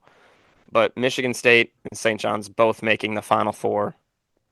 Uh, to set up an Izzo versus Patino matchup would be fantastic. But both of those teams, it was some set that Michigan State and St. John's were like the two teams that don't fit the criteria to make the Final Four, and I have them playing each other in the Final Four. So maybe it's not a smart take, but it's something that would be great television and a fantastic game to watch because Michigan State and St. John's are essentially the same team. And it's so like breaking down these brackets when you think about it is so dumb. Yeah, Like it I doesn't mean matter if a team's a great matchup or a bad matchup. It could just happen. That's why exactly. you There's that's no, why I you mean can't pick all ones. You just can't do it. yeah, and my mom won my family bracket last season, and I'm pretty sure she did her Yeah. bracket based on the head coach's favorite musician. Yeah, So exactly. So I mean, it is what it is. I also wanted to say to your point about the one seeds being so good this year. I believe in Ken Palm rating, there's only been like four teams in the last 20 years that have been as good as these four teams this year. yeah, So so this would be the year to pick all ones, I guess. But um, exactly. That we'll might have been the stat that I was thinking. That's probably the stat that I was thinking. yeah, and that's the situation we're in. But we will move here to the other side of the bracket now. Duke versus American and Mount St. Mary's. I'm not even gonna break this one down. Give me Duke. Yeah, give me Duke. I mean, not even a question. Uh, Duke. Okay. Next one here, Mississippi State versus Baylor. Baylor's been up and down all year. Another team that's fucked me on a million bets. And if people can win brackets picking off musicians or mascots or the attractiveness of coaches, I'm going to use some of my personal vendettas against these teams that have screwed me all year. Easily picking Mississippi State. So physical. Josh Hubbard's one of the most underrated guards in this tournament game, Mississippi State. Mississippi State find themselves in familiar territory in the 8-9 game. They were in it last year against Michigan State. I'm gonna pick Baylor. I just think it's kind of sets up for that Jeremy Roach versus Duke matchup. We've seen him going back and playing his old team. I think Edgecombe is also just a difference maker and a guy who can go out there and maybe a ton of people don't know about him, but he is fantastic. He's incredible. He's a highlight reel. I think he can go out there and make some big plays. The issue for Baylor is that they do give up too many threes, so maybe Hubbard's able to dominate them there. But Mississippi State also gives up a ton of threes as well. So whoever hits shots in this game is going to win. And I just think Baylor has a little bit of an advantage, and it sets up a Duke versus Baylor matchup. Oregon Liberty. Liberty shoots it fantastic from three. Oregon's more of a defensive team. They only average 76 points a game. They give up 70 a game. This is a opportunity where I think stylistically, I think this is a great matchup for Liberty. I think they can pull the 12-5. I picked two 12-5s already in the first two matchups here. But here I am going to go Oregon. I'm going to trust Dana Altman in March. He's been consistent. Hard not to go with him. Give me Dana Altman. Yeah, I don't know if people give Dane Altman enough credit for They how don't. great of a head coach he is, because he is one of the best. I think he might almost be in the lead right now of head coach wins in March. He's been there forever, He's, so that helps. yeah, he's fantastic head coach. He doesn't really get upset in March. Shellstad is a fantastic scorer for Oregon. He can shoot the lights out of a gym. They have Nate Biddle, who's a big man that can go out there and get boards. He's been fantastic. This last month, he's been incredible. They had a bad stretch in the Big Ten where they just lost, I think, like 6 games in a row when they had to go out east and go and play Michigan State, go and play Michigan, Purdue, pretty much all on like the same trip almost. So that was really the big struggle, and that's why this team's a 4 or a 5 seed. If it wasn't for that, they'd probably be higher, maybe even a 2 or a 3 seed. I think that's where they probably are talent wise. I love this Oregon team, and I have Oregon beating Liberty. I know it's kind of a popular upset pick, like you said, but Is it? I've seen a lot of people. Well, a lot of people love this Liberty team. I don't know if it's going. Yeah. Conference USA always has tends to give very good teams that can get Yeah. upsets. So, That's very true. but I just love this Oregon team. They're very good defensively, like you said. So, give me Oregon. Arizona Akron, the Zips coming off of a win in the MAC over Miami of Ohio at the buzzer. They're a very, very good offensive team. They average 84 a game, very similar to this Arizona team who averages just under 84 a game. The biggest concern here for me, though, is size. Akron lacks a lot of size. Arizona's a big team up front. They average 40 boards a game. I'm going to go with U of A to set up a Pac-12 matchup in the second round. Yeah, this is a tough one for me because I love this Akron team. I love the MAC. I've kind of thought whoever goes and wins the MAC can go out there and uh, get an upset in the first round. They shoot it well. This Akron team does. They've found a way to win a lot of close games all season. We saw in the MAC championship they were down, were able to come back late and just have a huge win. They can put up points very quickly, and that is concerning for this Arizona team, which had a slow start this season. But once they got into Big 12 play, they started to pick up. But they did lose 5 of their last 8 regular season games. Started to go downhill. They rely a lot on you just got to go out there and hit shots. They are dominant in the paint, but if they're not hitting the shots, they are tend to lose. The role players have been playing better recently, and I want to pick Akron so badly, but I mean, it's Caleb Love in March. It's hard to bet against him. They did choke last season against Clemson, but I like Caleb Love in March. Trey Townsend, he used the transfer from Oakland. We saw him last year have a very good performance in March. So I am going to pick Arizona to win, but this Akron team is dangerous, and I do really like them, but give me Arizona. Okay, we will move on here then to which one is it? BYU VCU. VCU coming out of the A10, like I said, very, very dominant team. BYU's been a bit of an underrated team this year. They ended the season on a pretty hot streak, but I'm going to take VCU to win this game. They don't average as many points, but they give up only 61.9 points per game. This is a very, very good defensive team. We've seen VCU be successful in March because of that reason. Jesus, almost sneezed. Give me VCU to beat BYU. This is again, this is another match that I just hate. And it's really because I don't know. It depends what BYU team we see. There's been games where BYU looks like one of the best teams. I mean, honestly, it almost can happen during the game. This BYU team can look like one of the best teams you've ever seen. They can shoot the lights out. Their issue is they just can turn the ball over in bunches. I can't remember what game it was. If it was Iowa State they were playing, where they had like 20 turnovers, but they were still winning the game, Yes, that was Iowa State. which Yep. is just it's That's absolutely Iowa State's ridiculous. defense for you, too. Yeah, true. Um, but they do rebound the ball well. That's something that's big when you do have a lot of turnovers. You have to rebound the ball well. You're already giving the other team extra possessions. They are peaking recently. They can shoot the lights out of the gym, but there's been games where they just don't hit shots, and that could just absolutely kill them. They're going against a VCU team that loves to rebound the ball. This VCU team is very good defensively. They're top 25 in shot blocking, top 25 in forcing turnovers. So the fact that BYU can win while still turning the ball over so much is very interesting. Their defense isn't really special. I think it just this game. I mean, it's basketball. It comes down to who hits shots, but it's. I guess it's kind of a simple thing to say, but whoever hits the shots is going to win this game. And I go back and forth on it because I watch this BYU team and I think they're fantastic, but There's games where they just go out there and lay a deuce, but I think I'm gonna go with BYU. I just love this VCU team though, and the Kevin A10 Young, always, yeah, first season. I mean, they have what's his name coming in next season, the number one recruit. AJ, So DeBanstra. Bastanstra, yeah. So I love this BYU team this year and looking forward in the future, but uh, I'm gonna go with BYU. I'm gonna go with BYU to get it done. Okay, next one here, Wisconsin, Montana. Wisconsin did have a tough end to their Big Ten tournament, losing in that final game against Michigan, but still, I'm going to take Wisconsin. They're a super electric scoring team. They have great guards. I think they're going to be able to knock off Montana fairly easily. Montana turns it over a decent amount. Wisconsin holds onto the ball. They're a great passing team. The ball movement on this team is really, really good. Not going to have them get upset in the first round here. Will this be your three that goes down in the first round? No, this is not gonna be. I honestly I don't think I'm gonna pick it. I feel like there's I mean there pretty much has to be one. I just I it is what it is. I know where I this is like this going. was no, I'm not. No. No. I like this Wisconsin team a lot.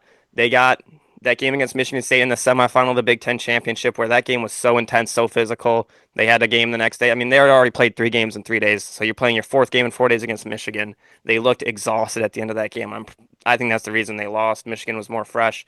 This Wisconsin team is different from Wisconsin teams in the past. They don't rely on their guy in the post play really. They get to the free throw line or they shoot a three. It's modern basketball really. They don't have that mid-range game as much. They either shoot the ball in the paint or they chuck a three. Um, if they don't hit their shots, they can lose, but we've really not seen it this year where this Wisconsin team doesn't at least hit a handful of threes. They also don't really foul, which is very good. It's a very statistically appealing team that Greg Gard has right now. So I love this Wisconsin team actually. It's a Big Ten team though. They choke in Big Ten's known to choke in this tournament, but I do like the way this team plays. They have a star in John Tonji, who's in his 17th year of college basketball. Blackwell's also very good, and then they have stretch bigs that can go and help. What's his name? I can't think of the guy's name, but he had been missing for parts of the season with the foot injury. He's back and can Klesmit. He can shoot very well as well. So I like this Wisconsin team a lot. I have them beating Montana. Okay, moving on here to St. Mary's Vanderbilt. This is an SEC matchup that I'm going to have them lose here. I think St. Mary's wins this game. St. Mary's is one of like the five slowest teams in the country. They want to slow you down at all means possible. They're only going to hold you to 60 points per game. Vandy's going to want to run. They average 11 fast fast break points per game.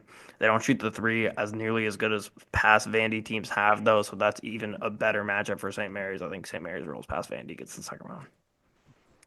Yeah, usually when you see St. Mary's team, they shoot the lights out of the gym. This St. Mary's team doesn't really do that, which you kind of wish they would in this matchup. Vandy gives up a ton of threes. The team shoot 37% against them. They commit a lot of fouls as well. That's where St. Mary's is going to have the advantage. Vandy's very good. They have good, quick guards. Jason Edwards can score very easily.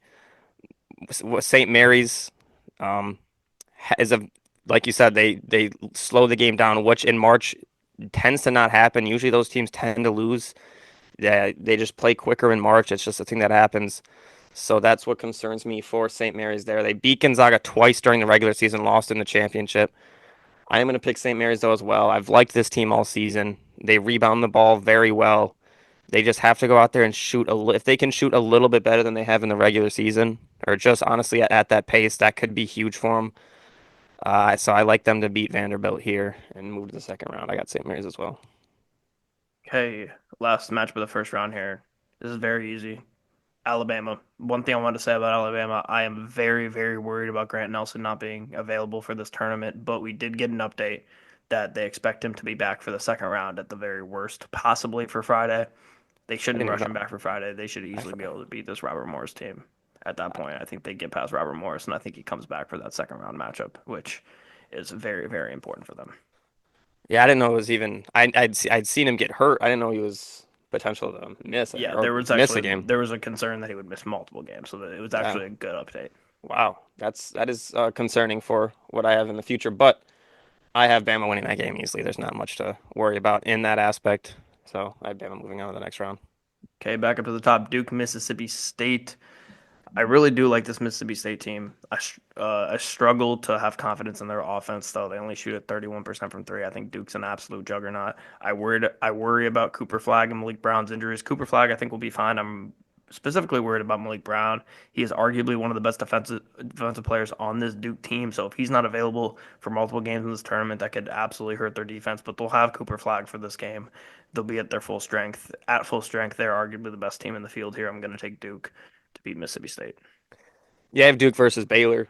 Jeremy Roach getting his revenge game is not going to go well for this Baylor team at all. I think Duke blows the door off them. Very favorable first weekend for Duke. I think they win both these games by 15, 20 plus. Cooper Flag probably will be ready for this game. They might not even have to play him too much. I like them to dominate this game, and this is the best team Coach Shire's had. I guess they're starting to call him Coach S now as the replacement Are for they? Coach K. I don't know, but maybe they should start calling him Coach S. I like this Duke team a lot. They're statistically just above almost the rest of the field. So I'm picking Duke to get to the Sweet 16 and easily. Well, it's also maybe the closest game to home that a team could possibly have for these first two rounds. They play in Raleigh, Yeah, so and they literally call it Raleigh hyphen Durham. So they're essentially at home for these games. Oregon, Arizona in the second round, Pac-12 revival here. Arizona, of course, has a ton more offensive talent. Oregon's a little bit better on the defensive end. I'm going to take Oregon to win this game, though. I do not trust Caleb Love to be able to not go 3 for 18 and shoot toward eights in this tournament. So I'm not going to take Arizona to go to the Sweet 16. And if they do happen to get to the Sweet 16, I think they will get pummeled by Duke in the Sweet 16. yeah, I like Oregon in this matchup as well. I'm gonna always err on the side of trusting Dana Altman to get a win in the tournament, and I think he gets that done here. This Oregon team has been trending up. Like I said, they had that losing streak. Ever since that losing streak, they've taken over. They're so good defensively. They're a very long team as well. Nate Biddle, though, I think he has a big game here. And Shelstead versus Caleb Love is going to be an interesting matchup. If Love hits his shots, obviously they can play with any team, but he has that green light, and sometimes we've seen it last year. It doesn't work out for this Arizona team. It didn't work out for North Carolina in points. It has worked before, but I just trust Shelstad to be the calmer player. He can hit shots as well. So it could be a very fun. I think that if this matchup is going to be a very fun game, but I have Oregon winning.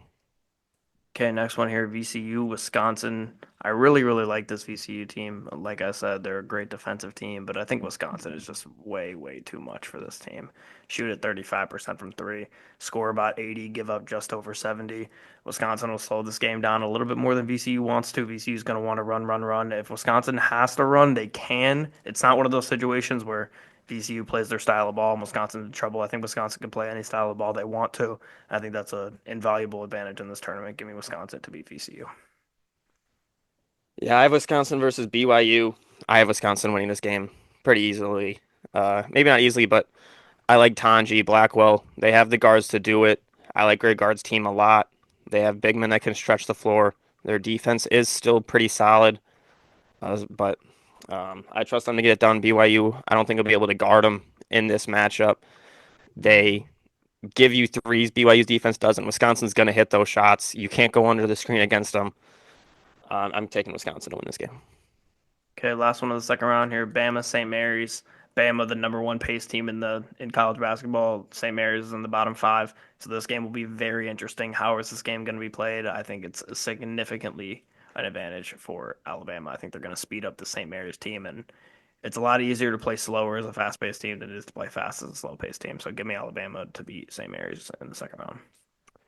Yeah, I completely agree. I think the pace is what's going to win Bama this game. They are almost too fast paced than you should be for teams that have success in this tournament.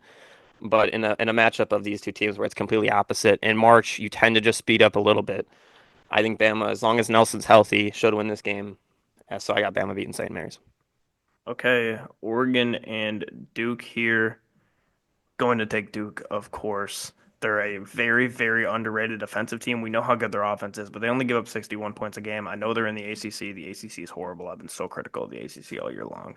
But Duke rebounds it well. They defend it well. They score it well. They don't turn it over a ton. They're a decently fast team, but they can play slow. They shoot nearly 40% from three. They have all of the criteria for a Final Four team. and I'd take them to win this game and be one game away from the Final Four. Yeah, I have Duke versus Oregon as well.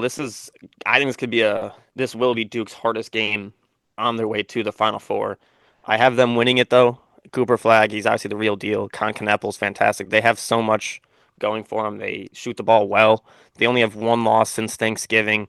I trust Duke to get it done um, against this Oregon team where I like this Oregon team a lot, like I said, but this is just a matchup where I think talent-wise, Duke just kind of steps over them. If Shelsay can hit shots to keep him in this game, if Biddle can guard Cooper Flag well, which is something I don't think anyone can do, they have a chance, but I just like Duke to go out and win this game and find themselves in the Elite Eight. Okay, Wisconsin, Alabama. Um, this one is very, very close for me. Both teams shoot it pretty well from three. Bama averages 91 a game, 80 from Wisconsin. Bama also gives up 81, 70 from 74 Wisconsin. So this game is going to be very, very interesting.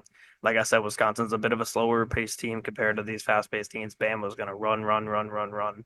I do worry about Bama turning it over a bit, but they're so good up front. They rebound very well compared to a Wisconsin team that isn't the best rebounding team. And I'm going to favor pace here and give me Bama to move to the Elite Eight. Yeah, this is one where both these teams do want to push the ball. Obviously, Alabama does way more. I just think Alabama's pace is a little too much for what you want in March. They obviously have the experience. They made it to the Final Four last season with Sears and Nelson. But if Nelson's banged up, that will hurt this Bama team, even though they'll have a week rest by this point. I like Tanji to just continue to be fantastic. He's been outside of that Michigan game, he's been fantastic in March. Blackwell's been very good. They have a lot of weapons that Wisconsin can throw at you. They have a little bit of a bench that can shoot well. They're very good at free throws. If they get to the line, they're gonna knock down their free throws. Again, everybody on the floor for Wisconsin pretty much is going to be able to shoot the ball, and they don't really foul as much either. So the defense is what concerns me with Wisconsin. They're solid. I don't know if they're good enough to win this game, but I think they're going to hit shots. Bama made it to the Final Four last season, but last season their pace was a little bit slower than what it is this season, and They I shot it think, better last year. Well, yeah, too. yeah. But I got Greg Gard finally bringing a team to the Elite Eight and going and facing Duke. Yeah, I got Duke Bama here in my Elite Eight. This is the end of the run for Bama for me. I'm taking Duke to advance easily in this game and make it to the Final Four. 20 point per game difference in opponent points per game between these two teams. Bama giving up 81, Duke giving up 61. I think this is where we see Duke get recognition for its defense. And not only are they a significantly better defensive team, they also shoot the ball better than Bama. They're going to play at whatever pace they want to play at. They're going to control this game. Nate Oates will come up short of the Final Four for not a second year in a row as they did make it last year, but he is going to come up short this year. Yeah, I have Duke versus Wisconsin, and I think Duke gets it done in this game pretty easily. Again, similar to what I was talking about in the last one, Wisconsin versus Bama, it's going to be a lot of tempo in that game, a lot of running for Wisconsin, maybe more than they're used to. And I guess it would be a very physical game between Duke and Oregon as well, but I just like Duke to beat this Wisconsin team. This is Shire's best team he's ever had. It's a Duke team. They're probably going to get the ref calls here. It's another classic Duke versus Wisconsin matchup. Very different stylistically than we've seen before, but I like Duke to win this game. If Wisconsin can hit their threes, I mean, they hit 19 threes against UCLA in the Big Ten tournament, they can win, but I don't see that happening against this fantastic Duke defense. Like you said, they haven't really got the recognition for how good their defense is. If the game comes down to the wire, even in the Oregon game, Duke in very, very close games, that's when you can beat them. If Cooper Flag gains too much sweat on his body, he's going to slip in key moments and turn the ball over. We've seen that happen, and I think all three of their losses, Cooper Flag slipped. But I like Duke to win this game and get Coach Shire in his first Final Four, which is setting up for me, a Duke Michigan State St. John's Final Four so far with Coach Shire, Tom Izzo, and Rick Pitino. So wild all around there. But Coach yeah, S. yeah, Coach S. Okay. Final region here, the Midwest. Houston, of course, I'm going to have them advance in the first round. Nothing to say here. I think they dismantled SIU Edwardsville despite the injury that I'm very concerned about. Yeah, I completely agree. I got Houston winning. That's Okay. all I have to say. Next one here, Gonzaga, Georgia. We already said Gonzaga's been a very, very high net and Ken Palm team all year long. They struggled from not having a phenomenal non-conference and then going into a conference in the not they're not in the Mountain West or they're not in the Mountain West. They're in the WCC. WCC They're is. going to be in the Mountain West, I believe, next year, but or 2 years from now. They are moving to the Mountain West, I believe. But I'll look it up. WCC, they just haven't didn't have the opponents outside of St. Mary's in that conference to be able to build their resume up and be higher than an 8 seed, which leaves them at the 8 seed and screws Houston a little bit. They're not going to the That's Mountain West. they're remaking the Pac-12 with like the Mountain West teams are going to the Pac-12. Right, That's what right, it yeah, is. that's what it is. Yeah. So Yeah, basically, they're in the Mountain West, yeah. or they're going to be. It's just like a combination of Yeah, the Mountain exactly. West and the I think because I thought what's the other I thought St. Mary's might be joining it too. I could be wrong though. Possibly they should. All right, I don't know because it says Boise State, San Diego State, Fresno State, Utah State, Colorado State joining Washington State and what's the other one that's in the Pac-12? Oregon State Oregon State. and So then Gonzaga. it'll be nice to have the Pac-12 back. It will That's be. gonna be great. That will be. But Gonzaga, Georgia, I I hate this for Georgia because this Gonzaga team doesn't get upset. So I'm pretty easily picking Gonzaga to win this game. They're back in the tournament for I don't know what since '99, so that's what like 25 consecutive tournaments basically for Gonzaga and Mark Few. As long as they get there safely, I like this Gonzaga team to win this game. So I got Gonzaga winning. Clemson McNeese, second year in a row. McNeese kind of gets a little bit shafted here in the first round playing Clemson, who is a 5 seed. Clemson shoots it very well. They have very physical guards. Any team that struggles with physical guards is going to struggle against this Clemson team. They only give up 65 a game. Similar to McNeese, though, both these teams are very big defensive teams. This is going to be a very low scoring game. It'll really probably come down to who turns over the ball less, and I'm going to trust the power conference team here in Clemson to turn it over less. Unfortunately for Will Wade, I think this will end his run at McNeese. Yeah, this is where it's tough for me because you can go back to last season when we talked about college basketball. I talked about how much I loved this McNeese team, and that was in like February or January. And then they last year they had a terrible matchup with Gonzaga. I still picked McNeese to win just because of how much I'd liked them going into that game, and they kind of got dominated by that Gonzaga team, which was a very good team that made a little run. Now they get Clemson, which is a team that going into this tournament I was a massive fan of. And I mean, you asked me earlier what four or above seeds I would pick to go to the Final Four, and I said Clemson. I can see Clemson making a run all the way to the Final Four because I mean I like their run there, to be honest. But that's if they can win in the first round. I think that's their toughest game outside of obviously Houston if they were to play or Gonzaga. Clemson did lose Dylan Hunter, one of their most minutes players, one of their better players. I think he only averaged about 5 points, but he averaged over 20 minutes per game, and he will be out for the rest of the season. He broke his hand versus SMU, their next game in the tournament. They played Louisville, and they struggled to kind of find a rhythm in that game. They made a run late and almost won it, but it concerns me when we saw, I mean, obviously, a handful of years ago, Virginia loses, what's his name? Hunter, and That's right. they lost in the first round as the number one seed, the first one seed to ever lose, and you really didn't see it coming. They were so hot going into the March Madness, and I love this Clemson team a lot, and I think if they win, the first AP first team All Americans were just announced in college basketball. I don't know if you saw that. I did not. Janai Broom, Cooper Flagg, Mark Sears, Braden Smith, Walter Clayton. Oh, Kind of was that expected. the foul baiting All Americans? Is that what it was? Yeah, yeah, from Mark Sears. Yeah, Um, about all he does well. but I like this Clemson team to make a run, but there's just something about them making these Cowboys that with that injury, I feel like that gives them a chance to go out there and finally get that upset for Will Wade. They did have a 22-1 start to the season and have been 5-5 since. But early in the season, this team stayed close with Alabama and Mississippi State early in the year. They were close in those games.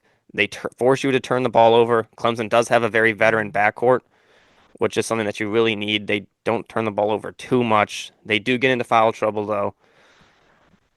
McNeese shoots the ball a lot. If they make it, it's good. If not, they struggle.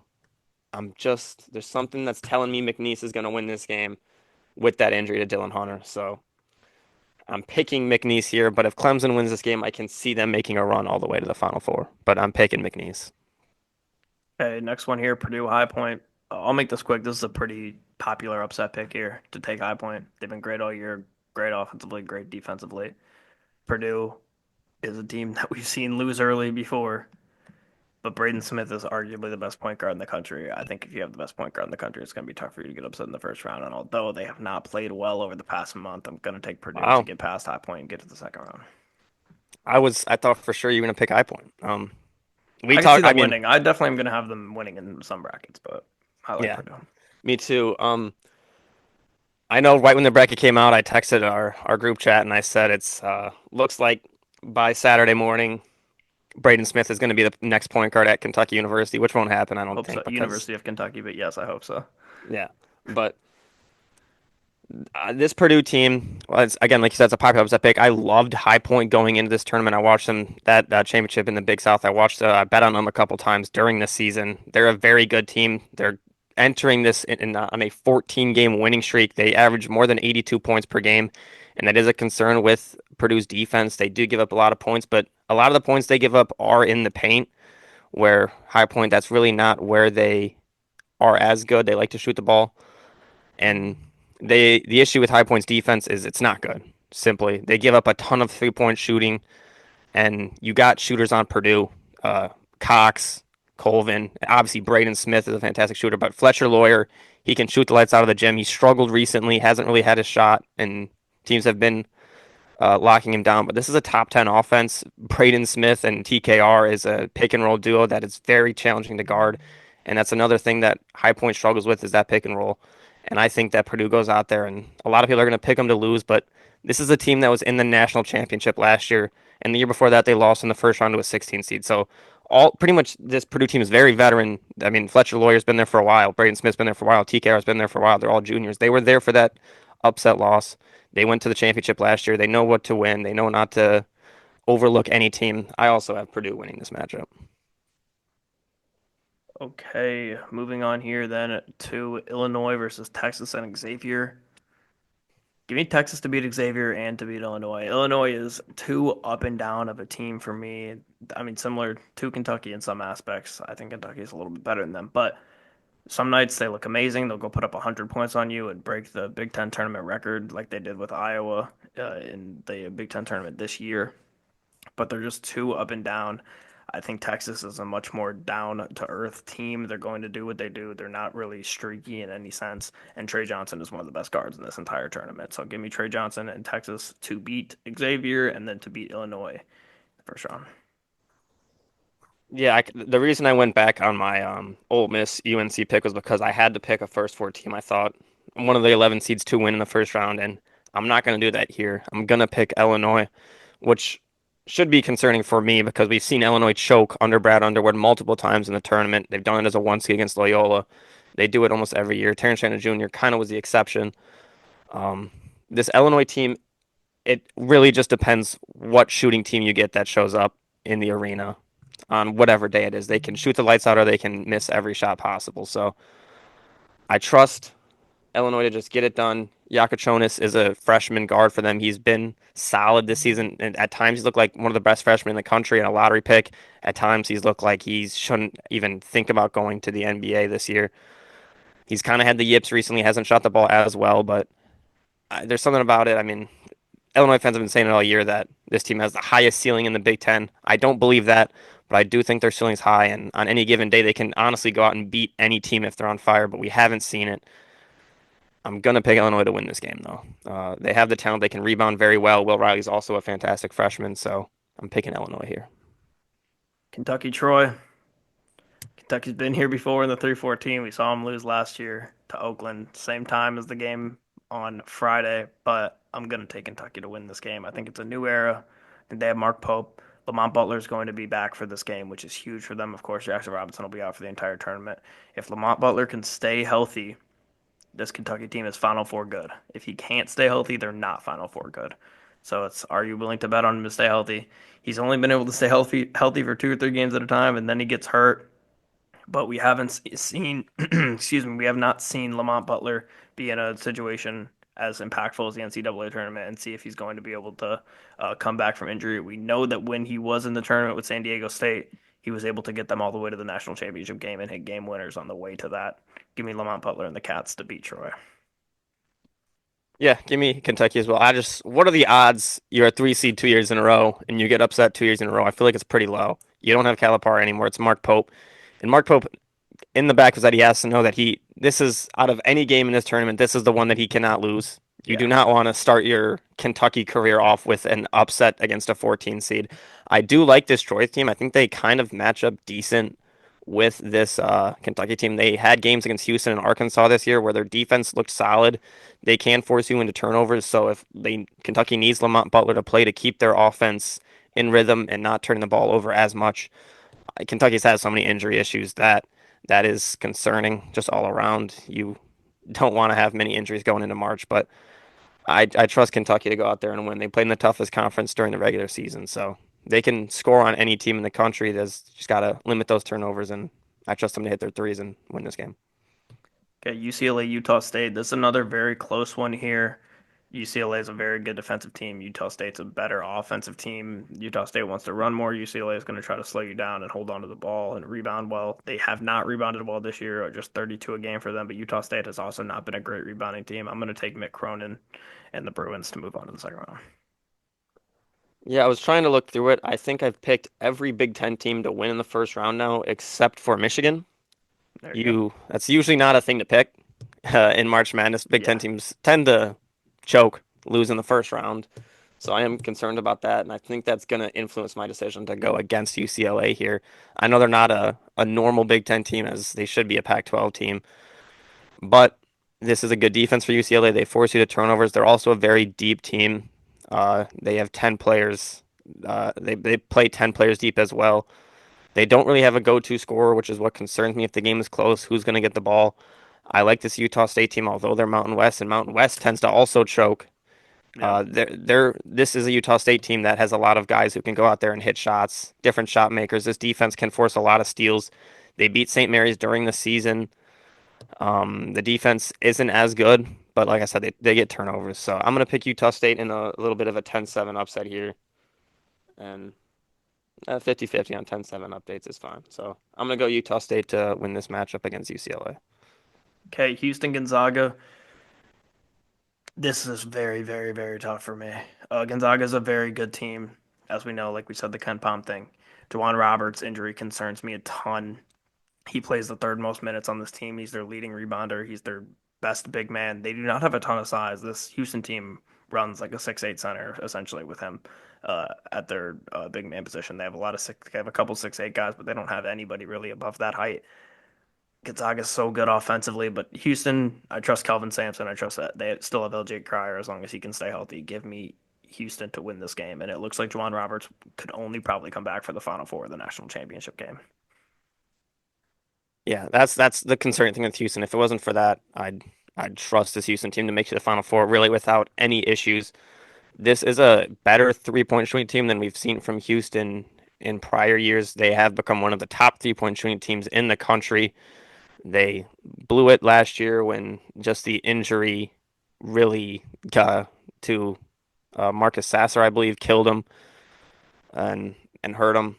But now you have another injury, like you said. So that's the concerning part in this Gonzaga team. They have 9 straight Sweet 16s. Sweet 16s. They have great guards with Ryan Nemhard, Graham Ike. It's a very good combo. They're winless though in games decided by 6 points or fewer.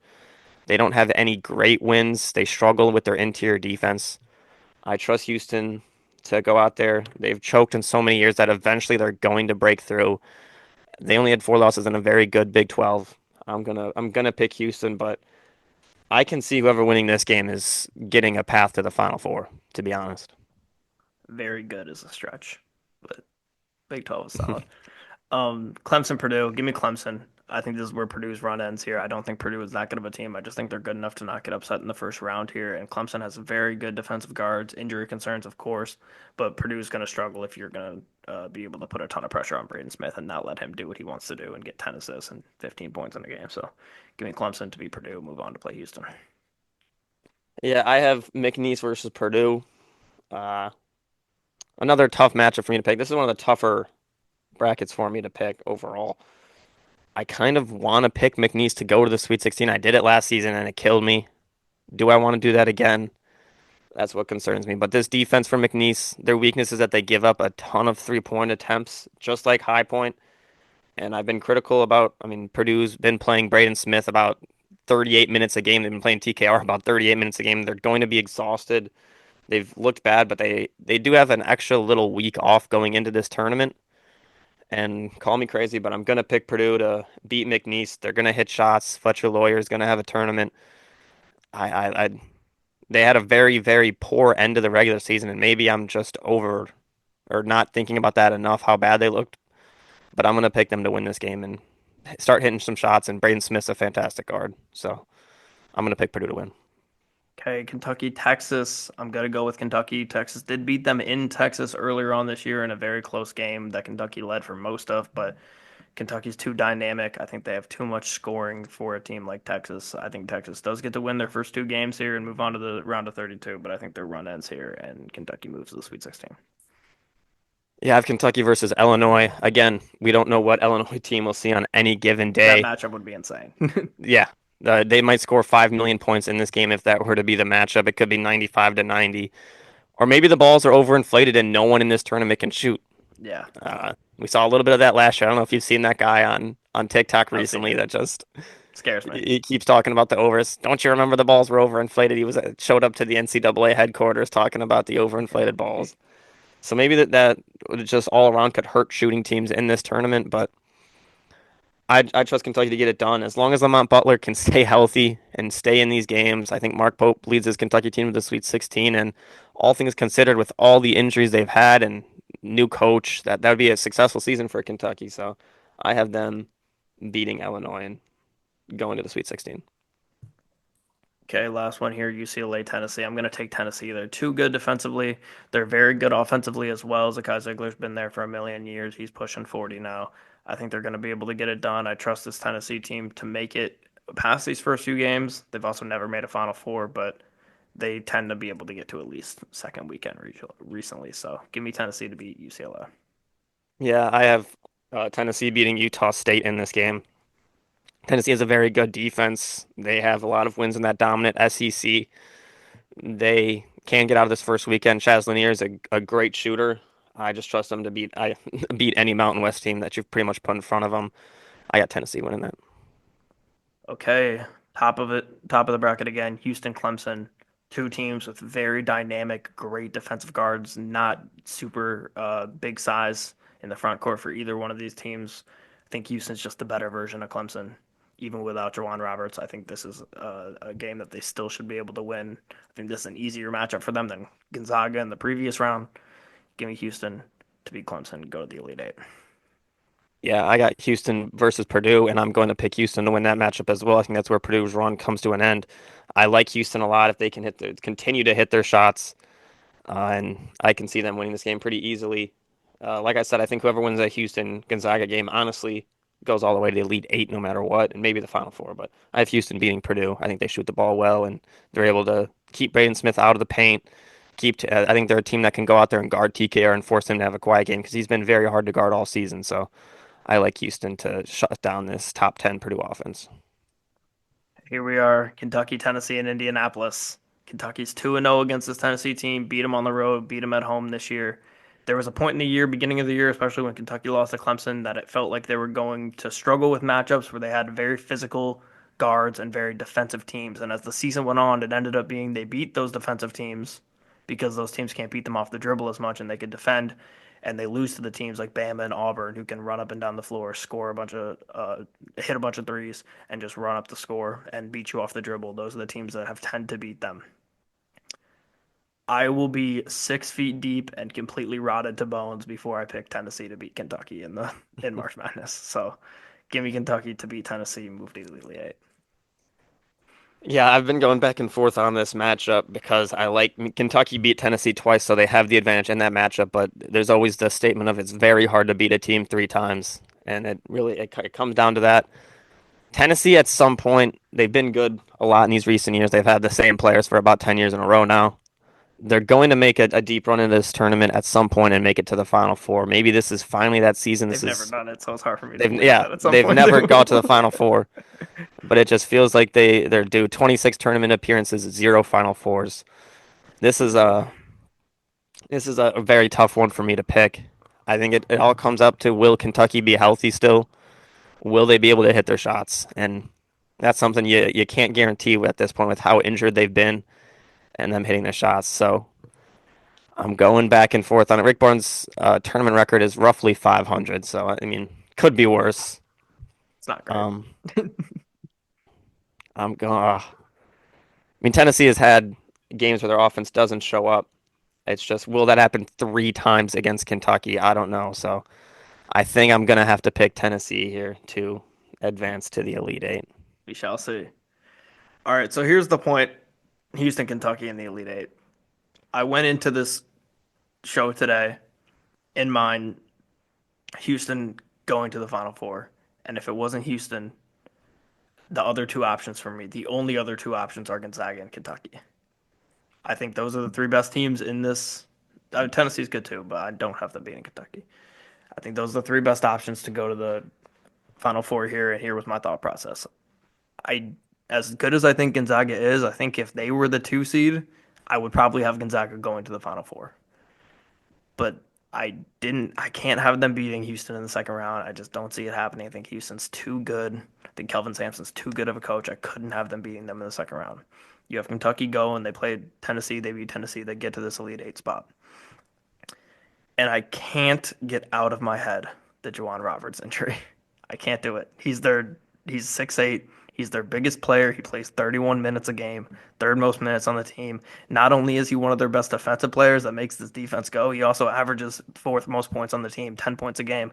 It's tough to replace those 10 points. It's tough to replace that size. Kentucky plays 3 7-footers.